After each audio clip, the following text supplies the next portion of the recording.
Donc après la draisienne, inventée en 1817 par un Allemand, le baron de Drey, donc il y a eu un grand vide, et la vélocipédie revient surtout en France. Ça c'est assez drôle. Pas qu'en France, mais beaucoup en France, à partir de, on va dire, de 1867. 67-68. Le premier brevet pour les vélocipèdes date de 66, Pierre Lallemand, mais ça arrive vraiment en 67, début 68, 1800 évidemment. Ouais. Et là, il y a une mode, une grosse mode, et donc il y a eu plein de monde qui se sont mis à acheter, plein de monde, des personnes évidemment d'un certain niveau social. Bien sûr. Et comme toute mode, ça passe. Et fin 69, eh bien, la mode du vélocipède commence à baisser. Et à cette époque-là, on dénombrait plus de 150 constructeurs de vélocipèdes. En France. En France, hein. En France. Ouf. Eh ouais. Et donc, il y en a eu beaucoup de construits. Ce qui fait qu'aujourd'hui, des vélocipèdes, ce ne sont pas des machines qui sont rares. On ne trouve pas ça. Oui, attention, moi, quand je parle rare, c'est quelques exemples dans le monde. Mais il y en a quand même. Hein. Bon, on ne va pas en trouver toutes les semaines, certes, mais il y en a. Et donc, fin 69, la mode commence à passer. Les fabricants de vélocipèdes commencent à vendre les vélos, à les solder, hein, carrément. Ça tombe bien, c'est la période. Donc ils commencent à solder leurs vélos. Et début 70, arrive la guerre de 70. Donc, guerre de 70, Napoléon III. Et là, qu'est-ce qui se passe? Eh bien, la plupart des constructeurs, des forges, plutôt que de faire du vélo, ils ont fait des canons. Donc là, la vélocipédie disparaît. Et ce qui est étonnant, c'est qu'il y avait le vélocipède s'est développé dans les autres pays aussi à moindre échelle quand même. En Allemagne, aux États-Unis, un peu en Angleterre, tout ça. Mais et ce qui est drôle, c'est que en fait, ça commence et ça se termine cette période à peu près au même moment. C'est drôle. Et donc, ce qui veut dire qu'après, de 150 constructeurs, fin 1870, on se retrouve avec une poignée de constructeurs. Il y a quelques-uns qui ont continué, mais vraiment une poignée. Et là, donc, la vélocipédie disparaît du paysage. Et revient petit à petit vers les années 1876-1877. Et là, c'est important, c'est surtout les Anglais qui ont cru, en fait, les premiers qui ont remis à l'avant, en fait, la vélocipédie. Donc là, c'est le développement des Granby, des vélos avec les grandes roues. Le Granby, le problème du Granby, c'est, comme c'est haut, il fallait être quand même un peu acrobate, quoique c'est facile d'en faire, hein. L'équilibre est facile, tout ça. Mais le problème, c'est la chute. Quand on tombait d'un Granby, on se faisait souvent mal. Donc c'est pour ça qu'en même temps que le Granby, a été développé le tricycle. Comme le tricycle qu'on vient de voir. Voilà. Et là, donc, c'est la plupart des constructeurs à cette époque-là sont anglais. Il y a eu quelques constructeurs en France, mais en fait assez peu. Voilà, il y a des marques Clément, il y a des marques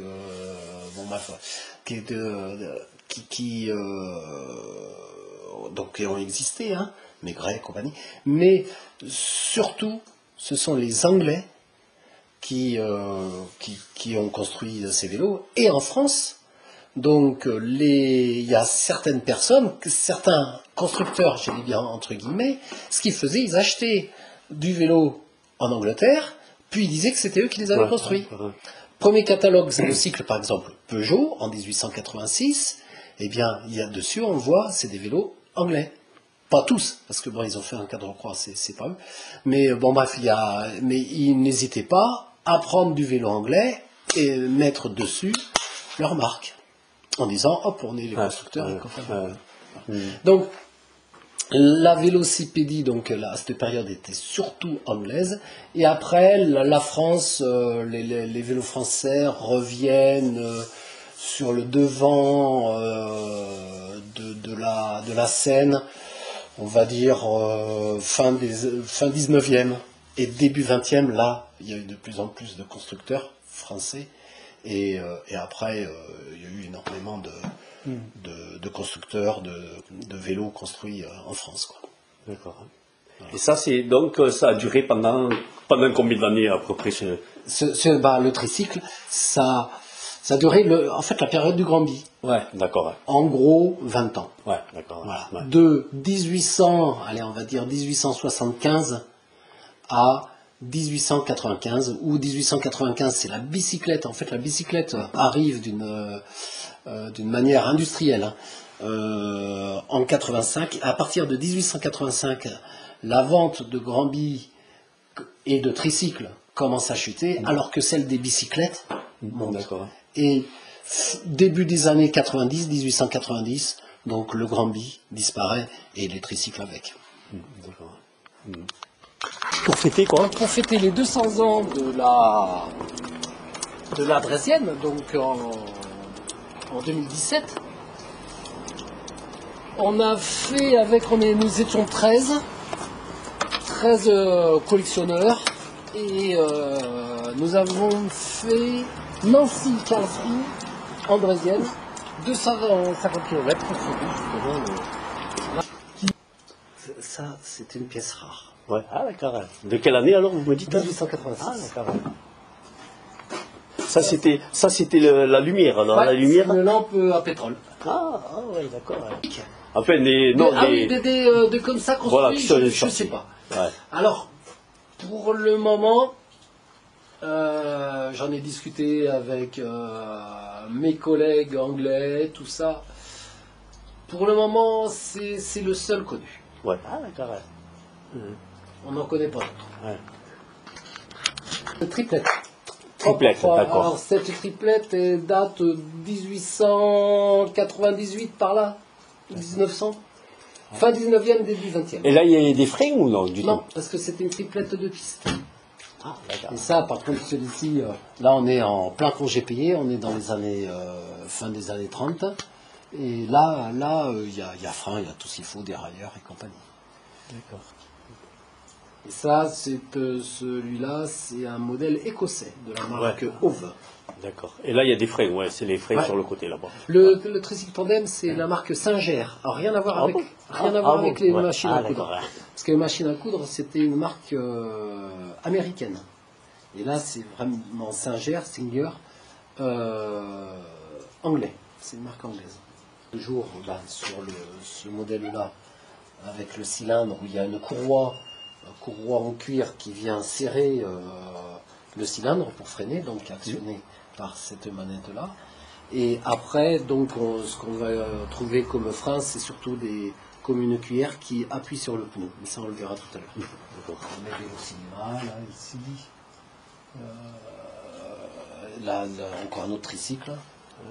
Du coup, voilà, là, c'est une machine, là, c'est ce qu'on appelle insociable, qui était pour les mutilés de la Première Guerre mondiale. Mais ça, c'est des machines qui prennent beaucoup de place. Ouais. Après, là, il y a toute une ribambelle de tandem. Quelques tricycles encore. Ouais. Là, j'ai quelques vieux vélos, les vélos à système, là, avec ici, celui-ci, le changement de vitesse, il est dans le boîtier de pédalier. Là, c'était un vélo bouché, mais j'ai enlevé la caisse. Alors, ici, ça c'est quoi? C'est un moteur? Ça, c'est un dernier. Ouais, ça, c'était un dernier lors des courses Bordeaux-Paris. Où on voyait les mecs qui étaient à l'aspiration derrière. Derrière ça, comme ça là. Et c'était avec ça, ces machines-là. Et soit c'était servi pour la piste, donc où tu avais le coureur qui était derrière à l'aspi, ou à l'aspiration, ou soit pour les courses comme Bordeaux-Paris. Et ça, il faut que je le restaure. Restaurer, pardon. Donc moi je restaure ici mes vélos. Voilà. Et donc là, j'ai plusieurs machines en cours. Donc un vélo avec en fait la transmission ne se fait pas par chaîne, mais se fait par un arbre de transmission. C'est un vélo, ça c'est un vélo qui est un vélo belge, FNR Stal. J'ai aussi en cours un grand bi là. Ouais. Mais j'ai la roue qu'il faut que je refasse entièrement. Là, ça va être très compliqué. Mais bon, je vais prendre le temps de le faire.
le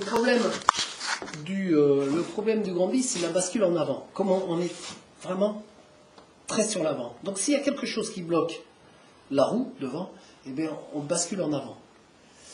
Et donc les Américains, pour pallier à ce problème-là, ils se sont dit, et si on mettait la petite roue devant? D'accord. Donc du coup, la roue arrière, elle reste toujours motrice, mais la grande roue n'est plus motrice et directrice comme un grand bi, elle n'est que motrice. La petite roue devient directrice. Et sur ce modèle-là, qu'on appelle un star bicycle, ce n'est pas en fait des pédales, ce sont des leviers. Et quand on appuie sur le levier, ça entraîne cette courroie en cuir, qui du coup, ça tire la courroie en cuir, qui entraîne la roue. Et quand on arrête la pression sur le levier, si on relâche le levier, en fait, il y a un système de ressort qui le remonte automatiquement. Mais la roue continue à monter, à tourner. Et chaque côté est indépendant. C'est-à-dire qu'on peut utiliser les deux leviers en même temps, les leviers l'un après l'autre, ou que le droite, que le gauche. En fait, on fait ce qu'on veut. Donc ça c'est de quelle année ça alors? Celui-ci, 1888. Et le brevet date de 1880, du Star Bicycle. C'est américain. Ouais. Donc en France, ce système, ça n'a pas été non, du tout. Il y en a peu. Il y en a peu. Et là, au niveau des grands billes, ce ne sont ici que des grands billes anglais. Sauf celui-là. Ça, c'est un français. Ouais, avec ça. Certainement. Et ça, c'est un anglais. Et après arrive la bicyclette. Donc avec des formes de cadre assez différentes, des grosses chaînes, voilà la grosseur de la chaîne. Et après, la forme du cadre, comme on le connaît maintenant, arrive assez vite. Cette bicyclette date de 1890 à peu près. Eh bien, on peut voir que la forme, c'est la même que nos vélos actuels. Ouais. Pas celui-ci. Celui-là, il est plus âgé, celui-là, non? Parce qu'il n'y a pas les freins, il arrive. Ouais, celui-ci, il n'y avait pas de frein. Là, il y avait le frein. Et voilà, donc pour dire que les cadres à partir de 1893